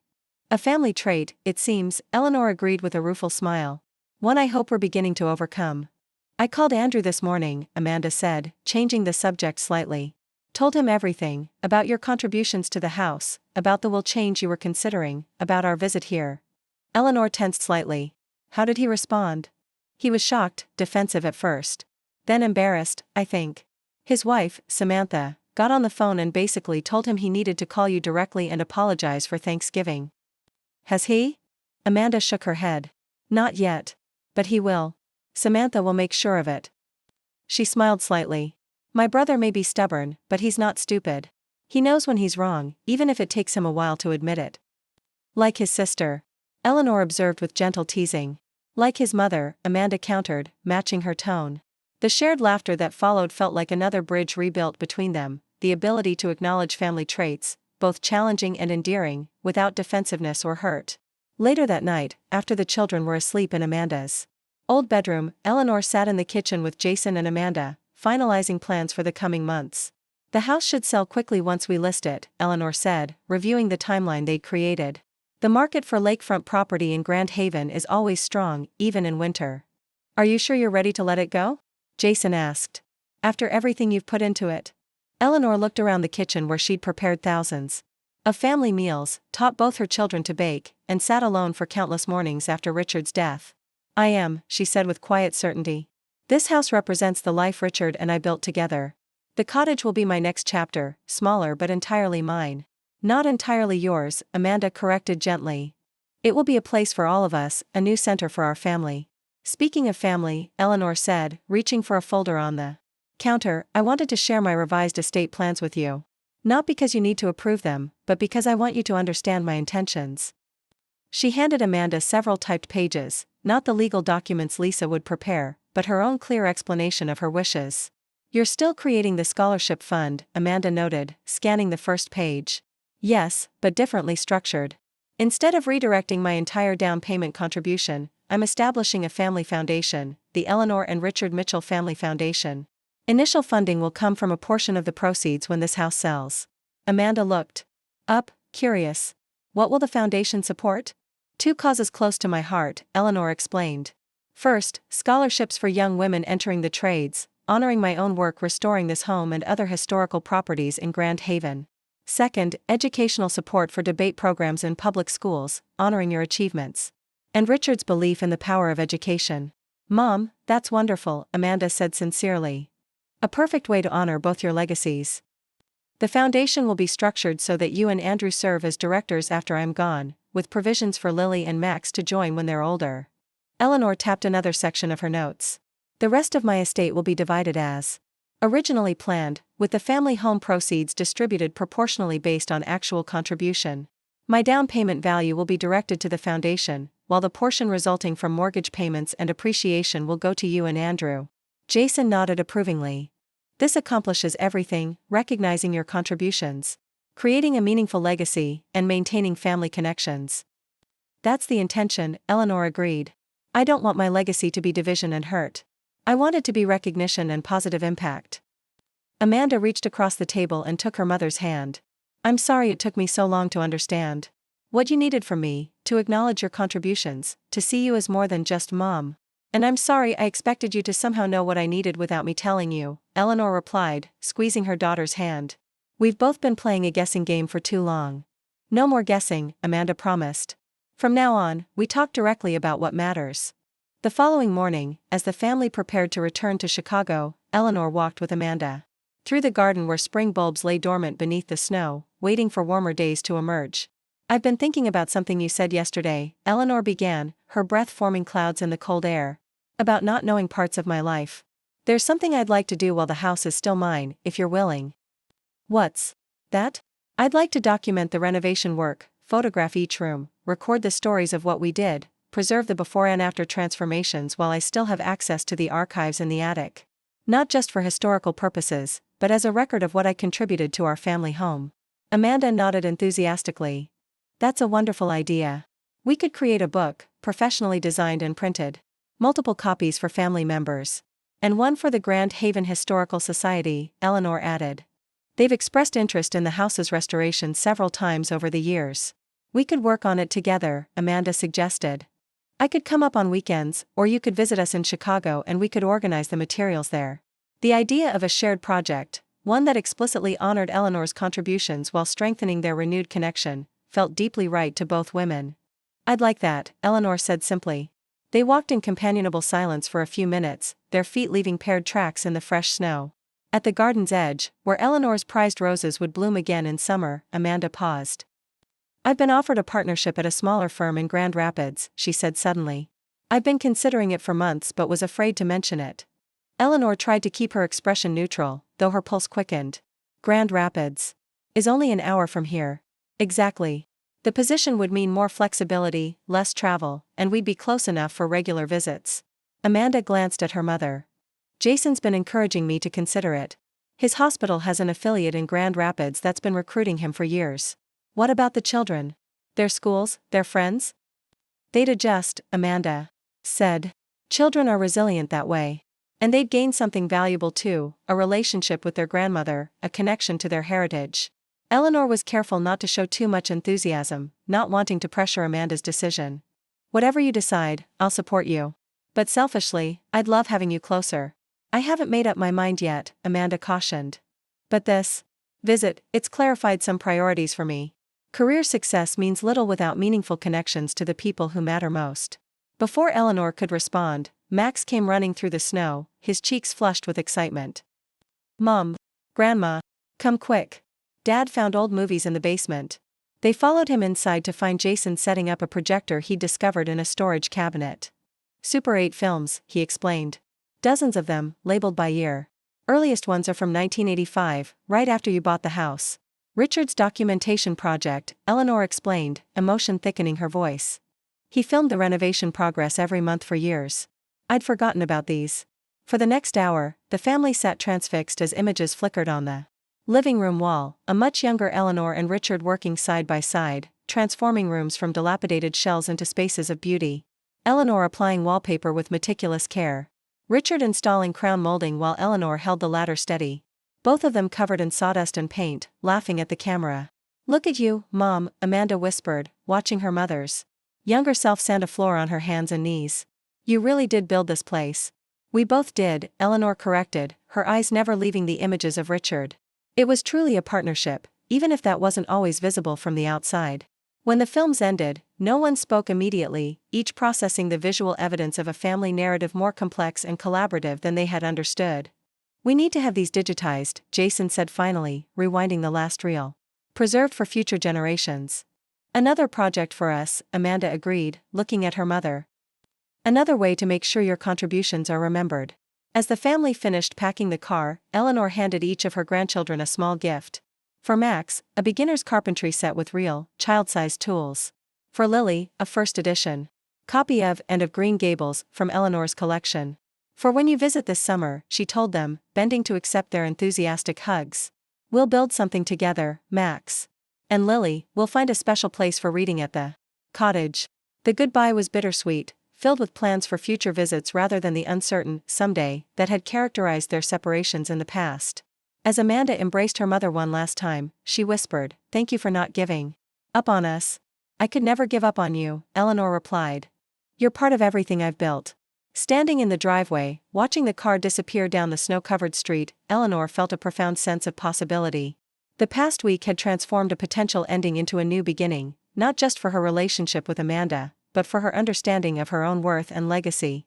She turned back toward the house that had sheltered her family for nearly 4 decades, seeing it now not as a monument to what she was leaving behind but as the foundation for what lay ahead. The walls she and Richard had restored together.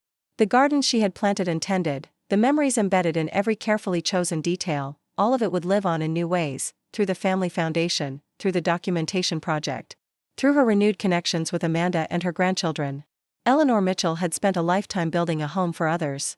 Now, at 73, she was finally building a life that honored her own contributions, past, present, and future. As she closed the front door against the winter chill, her phone chimed with a text from Amanda, looking into those Grand Rapids job listings tonight. "Lily already asking when we can come back. Love you, Mom." 3 months later, Eleanor sat on the screened porch of her new cottage, watching through her window as April sunshine sparkled on the gradually thawing lake. Her one-bedroom home felt spacious after weeks of settling in, decorated with carefully chosen pieces from the family house, Richard's reading chair, the quilt her mother had made, and prominently displayed on the mantelpiece, new photographs of Lily and Max from their surprise visit. The phone rang as she was arranging tulips from her new garden, the first spring blooms she'd planted the previous fall in anticipation of this new chapter. "Grandma Eleanor." Lily's voice bubbled through the speaker. "Guess what? Dad got the job at St. Mary's. We're moving to Grand Rapids in July." Eleanor smiled, settling into Richard's chair with the phone. These weekly calls had become the highlight of her Sundays, unscripted conversations full of school stories, neighborhood news, and the easy intimacy she'd never imagined possible with her grandchildren. "That's wonderful news, sweetheart. I'm so happy for all of you. Mom says we'll only be an hour away from your cottage," Lily continued excitedly. "We can come for weekends and after school sometimes. And you can come see my debate tournaments." "I wouldn't miss them," Eleanor promised. "You'll have to practice your arguments with me, just like I used to do with your mother." "Mom wants to talk to you," Lily said. "She's been on the phone with the moving company all morning." Amanda's voice came on the line, warm with excitement. So you've heard our news? It's official, Jason starts at St. Mary's in August. And I'm joining Westbrook and Collins as a partner in their family law practice. I'm thrilled for you, Eleanor said sincerely. For all of you. But are you sure this is what you want? Grand Rapids isn't Chicago. That's part of the appeal, Amanda admitted. We're ready for a change of pace, more family time, weekend trips to the lake. The kids are excited about being closer to you, and honestly, so am I. Eleanor heard what remained unspoken, the desire to rebuild their relationship in person, not just through phone calls and occasional visits. I'm excited too. And slightly terrified. Amanda laughed. That makes two of us. We found a house with a guest suite on the first floor. For visits, if you'd like. I'd like that very much. They talked for another half hour about practical details, schools for the children, the timeline for their move, plans for summer at the cottage. Easy conversation punctuated by comfortable silences, the kind of relationship Eleanor had yearned for but never quite managed to build with her adult daughter until now. After they hung up, Eleanor walked through her compact new home, so different from the grand Victorian she'd restored with Richard, but perfectly suited to this phase of her life. The cottage renovation had been completed just weeks earlier, with Eleanor doing much of the design work herself and hiring women-owned contracting companies for the actual construction. Lisa Abernathy had finalized the paperwork for the Eleanor and Richard Mitchell Family Foundation the previous month. The first scholarships would be awarded that fall, 3 young women entering apprenticeships in carpentry, electrical work, and historical restoration, and 2 high school debate teams receiving funds for national competition travel. Eleanor was making her afternoon tea when Betty Morrison knocked on her door, carrying a basket of fresh scones and wearing the bright smile that had sustained their friendship for decades. Thought you might like some company, Betty said, settling at Eleanor's small dining table. Plus, I wanted to hear if you'd gotten the big news from Chicago. Just now, Eleanor confirmed, setting out teacups from her grandmother's set, one of the few complete collections she'd brought from the family home. They're moving to Grand Rapids this summer. Wonderful. Betty exclaimed. Helen called it, you know. Said at book club last month that your daughter would come around once. She understood the whole story. Eleanor smiled, remembering Helen Wagner's wise counsel during her darkest moment. Helen understands family reconciliation better than most. Speaking of reconciliation, Betty continued, have you heard from Andrew recently? He called. Yesterday, Eleanor said, pouring their tea. He and Samantha are coming for Memorial Day weekend with the twins. Their first visit in 3 years. After Amanda's revelation, Andrew had eventually called Eleanor, awkward and defensive at first, then gradually more open as she shared the same truths about her contributions that had transformed Amanda's understanding. Their relationship remained more tentative than her connection with Amanda, but it was evolving in promising ways. That's progress, Betty observed. Families are complicated systems. Change one part, and everything shifts. Indeed, Eleanor agreed. Though I never expected my moment of anger to lead to such positive transformation. If Pastor David hadn't intervened, you'd have figured it out eventually, Betty said confidently. You've always been a builder, Eleanor, of homes, of knowledge in your students, and now of family connections that were damaged but not beyond repair. That afternoon, Eleanor walked along the lakeshore path that wound past her cottage, watching the last ice floes drift in the distance. Spring in Michigan was a season of dramatic transitions, freezing nights giving way to increasingly warm days, dormant plants suddenly erupting with life, the landscape transforming from monochrome to vibrant color. It seemed an apt metaphor for her own life's recent changes. What had begun as a moment of justified anger, the determination to reclaim recognition for her contributions, had evolved into something far more nuanced and healing. Her original inheritance, invested in a family home nearly 4 decades earlier, would now seed a foundation to support young women building their own futures and debate students finding their voices. More importantly, the conversations that painful moment had sparked had begun healing breaches she'd thought permanent. Amanda and her family moving closer. Andrew reconnecting, however tentatively. Her grandchildren discovering their heritage through her stories and experiences. Eleanor Mitchell had spent a lifetime building a beautiful home, only to discover that her most important construction project was the bridge between generations, a structure requiring ongoing maintenance, but promising connection that would outlast any physical dwelling. As she turned back toward her cottage, she felt a profound sense of rightness. The down payment she'd contributed to her family home had grown and appreciated over decades, not just in financial value, but in the lessons it had eventually taught. About recognition, communication, and the courage to speak one's truth. She had nearly redirected that legacy in anger. Instead, she had transformed it into something that honored both her past contributions and her family's future, a foundation built on truth rather than assumption, on direct communication rather than silent resentment. The lakeside cottage gleamed in the afternoon sun, its fresh paint and new gardens reflecting Eleanor's current reality rather than preserved memories. Inside were treasures from her past, Richard's chair, family photographs, books she'd collected over decades, but arranged in ways that served her present life rather than enshrining what had been lost. Tomorrow she would review applications for the first round of scholarships. Next week she would meet with the contractor about building a bunk room for Lily and Max to use during summer visits. In July, she would help Amanda and Jason settle into their new home in Grand Rapids. Eleanor Mitchell had discovered, at 73, that legacies weren't just what you left behind when you were gone. They were also what you built while you were here, the truths you spoke, the bridges you repaired, the foundations you established for generations to come. As she reached her cottage door, her phone chimed with a text from Amanda, just confirmed moving dates. July 15th to 17th. Could use an experienced renovator's advice on the new house before we decide on changes. Available that weekend? Eleanor smiled. As she typed her reply, wouldn't miss it. I know a thing or two about transforming houses into homes. And homes, she had learned, were built not just of wood and stone and financial investments, but of honesty, recognition, and the courage to claim one's contributions, both to physical spaces and to the family stories that inhabited them. Up next, you've got 2 more standout stories right on your screen.